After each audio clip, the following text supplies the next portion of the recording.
জুবিন জীয়াই থাকিব জুবিনৰ সৃষ্টিৰে, জুবিনৰ গীতেৰে জীয়াই থাকিব, জুবিনৰ চিনেমাৰে জীয়াই থাকিব, জুবিনৰ কৰ্মৰাজিয়ে জুবিনক আমি জীয়াই ৰাখিম। জুবিনৰ যিটো শাৰীৰিক অৱস্থিতি, কায়িক অৱস্থিতি, সেইটো আৰু কেতিয়াও উভতি নাহে। জুবিনৰ আৰু নতুন সৃষ্টি আমি কেতিয়াও নাপাওঁ। যিখিনি দিলে সেইখিনি আমি সদায় অনন্তকাললৈ আমি সোঁৱৰণ কৰি লৈ যাব লাগিব। কিন্তু এইখিনি সময়ত মানুহৰ মনত যিখিনি প্ৰশ্ন, যিখিনি সন্দেহ, যিখিনি আশংকা সৃষ্টি হৈ আছে, মূলতঃ তিনিটা কথা আমি ক'ব বিচাৰোঁ। গৰিমা গাৰ্গৰ এটা ফেচবুক লাইভক লৈ বহুত মানুহে প্ৰশ্ন কৰি আছে আৰু তাৰ পিছৰ পৰা এটা নতুন বিতৰ্কৰ সৃষ্টি হৈছে সামাজিক মাধ্যমত। সদাশয় অসমবাসীৰ প্ৰতি আমাৰ অনুৰোধ এইটোৱেই যে জুবিন গাৰ্গক হেৰুৱাৰ পিছত গৰিমা গাৰ্গৰ যিটো অৱস্থিতি, সেইটো গৰিমা গাৰ্গেহে অনুভৱ কৰিব পাৰিছে, বেলেগে পৰা নাই। গৰিমা গাৰ্গৰ মনৰ দুখ, গৰিমা গাৰ্গৰ মানসিক স্থিতি, সেয়া একমাত্ৰ গৰিমা গাৰ্গে উপলব্ধি কৰিব পাৰিছে। তাৰ বাহিৰে আপুনি মই দূৰৰ পৰা কিছুমান কথা ক'ব পাৰোঁ, আমি কিছুমান অনুমান কৰিব পাৰোঁ, কিন্তু আমি কিছুমান কথা গৰিমা গাৰ্গৰ দৰে আমি অনুভৱ কৰিব নোৱাৰোঁ। অনুমান আৰু অনুভৱৰ মাজত বহুত পাৰ্থক্য আছে। অনুমান কৰি কোৱা কথা আৰু কাম, অনুভৱ কৰাৰ মাজত বহুত পাৰ্থক্য আছে। এইখিনি সময়ত জুবিন গাৰ্গক আপুনি মই যেনেকৈ ভাল পাওঁ, ভাল পাইছিলোঁ আৰু ভাল পাই থাকিম, সেইখিনি যদি সঠিক সন্মান আমি দিব বিচাৰিছোঁ, তেনেহ'লে আমি ভাবোঁ গৰিমা গাৰ্গক অন্ততঃ এটা অনাহক বিতৰ্কৰ মাজলৈ টানি অনাটো অনুচিত হ'ব। সঠিক চিন্তা হয়তো নহ'ব।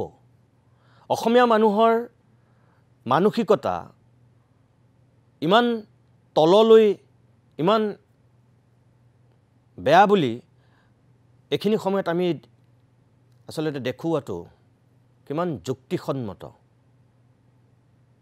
সেয়া আমি সকলোৱে বিচাৰ কৰা উচিত। ২ নম্বৰ কথা, যিখিনি শংকা, যিখিনি সন্দেহ, এইখিনিৰ ভিতৰত মানুহে ন্যায়াধীশৰ দৰে কিছুমান ৰায়দান কৰিছে, যিটো কথা সঠিক হয়নে নহয় আৱেগিক অসমীয়াই আকৌ এবাৰ বিচাৰ কৰা উচিত। অকল আৱেগৰ বশৱৰ্তী হৈ আমি কিছু কথা, কিছু কাম কৰাটো অনুচিত। আৱেগ আৰু বিবেক আমাৰ দুয়োটাৰে মাজত সেই সম্পৰ্কটো থাকিবই লাগিব। আৰু সেই বিবেকেৰে পৰিচালিত হৈ আমি কিছু কথা কোৱা উচিত, কিছু কাম কৰা উচিত।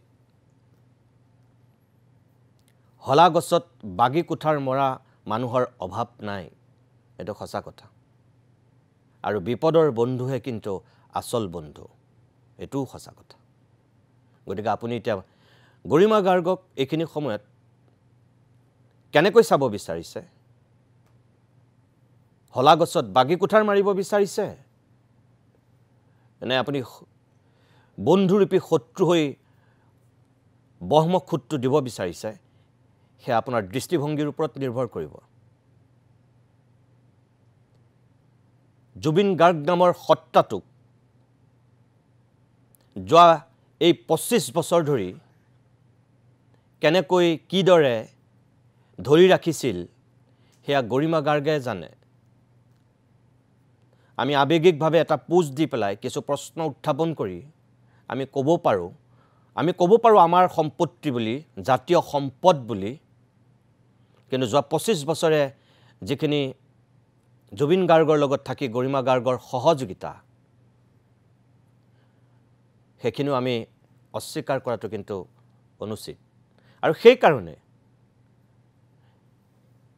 এইখিনি সময়ত গোটেই ৰাজ্যবাসীক, বিশেষকৈ ডেকা প্ৰজন্মটোৰ প্ৰতি আমাৰ অনুৰোধ যে আমি সংযমী হোৱা উচিত আমি আবেগ পৰিহাৰ কৰি নহয় নিয়ন্ত্ৰণ কৰি আমি বিবেকেৰে পৰিচালিত হোৱা উচিত কি সঁচা কি মিছা চৰকাৰে যেহেতু তদন্ত কৰাৰ কথা ঘোষণা কৰিছে এয়া এনেও সময়ত ওলাব চৰকাৰৰ ওপৰত এটা আস্থা ৰাখাটো উচিত এটা বিশ্বাস ৰখাটো উচিত হিমন্ত বিশ্ব শৰ্মাই অন্তত এইখিনি সময়ত অসমীয়া মানুহক কেতিয়াও আবেগটোক অসন্মান কৰিবলগীয়া কাম কৰা নাই আৰু নকৰে অসমীয়া মানুহে যেনেকৈ বিচাৰিছে অসমবাসীয়ে যি বিচাৰিছে তেখেতে তেনেকৈ কৰিব বিচাৰিছে গতিকে চৰকাৰখনৰ ওপৰত হিমন্ত বিশ্ব শৰ্মাৰ ওপৰত আস্থা আৰু বিশ্বাস ৰখাটো উচিত ৰাজনীতি কৰাৰ সময় নহয় আসলতে এইটো যিসকলে এই বিষয়টোক লৈ ৰাজনীতি কৰিব বিচাৰিছে তেখেতসকলৰ প্ৰতি আমাৰ আহ্বান